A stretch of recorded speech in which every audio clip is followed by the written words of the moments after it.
تو اس سے پہلے کی ویڈیو میں ہم پڑھا چکے ہیں ادھر چیپٹر. اب اس ویڈیو میں پڑھیں گے ڈاکٹر عبد المغنی مصنف. ٹھیک ہے, ادب کی پہچان, یہ چیپٹر کا نام ہے ادب کی پہچان.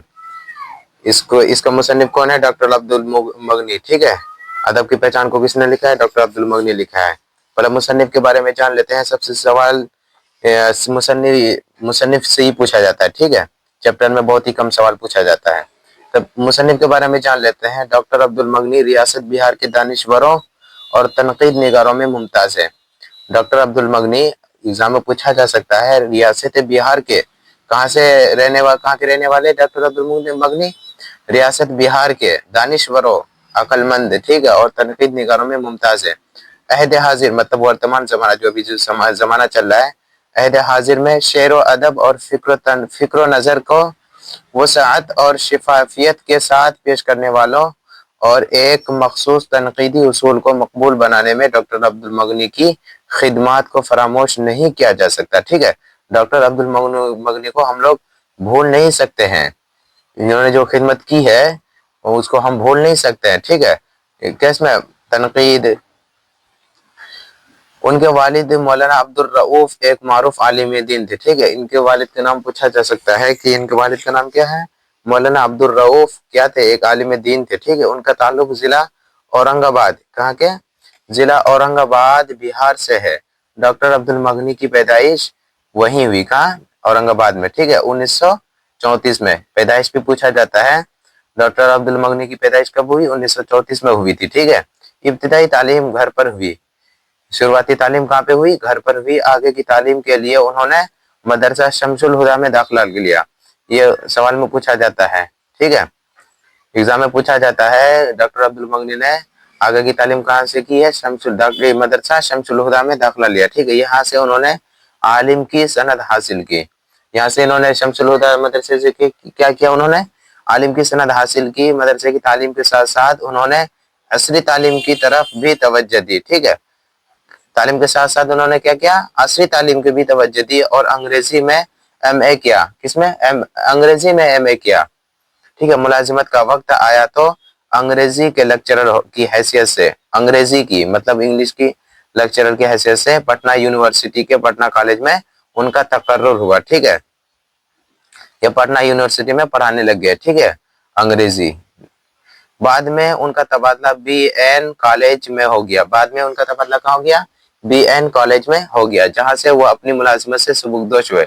سبکدوش مطلب ریٹائر ہو گئے, چھوڑ دیا نوکری. ٹھیک ہے, پروفیسر عبد المغنی نے شعر و ادب کی متعدد اصناف کے بارے میں اپنے مطالعات پیش کیے ہیں. ٹھیک ہے, ڈاکٹر عبد المغنی نے شعر و ادب کی متعدد اصناف کے بارے میں اپنے مطالعات پیش کیے. ٹھیک ہے, اقبال ان کا خاص موضوع رہا ہے. اقبال ان کا خاص موضوع رہا ہے. وہ تقریباً 20 کتابوں کے مصنف و مؤلف ہے. ٹھیک ہے, کتنے کتابوں کے؟ تقریباً 20 کتابوں کے مصنف مؤلف ہیں. زندگی اور ادب کے حوالے سے وہ ایک مخصوص تعمیری نقطہ نظر کے حامل تھے اور انہوں نے اسے کامیابی کے ساتھ اپنی تحریروں میں پیش کیا ہے.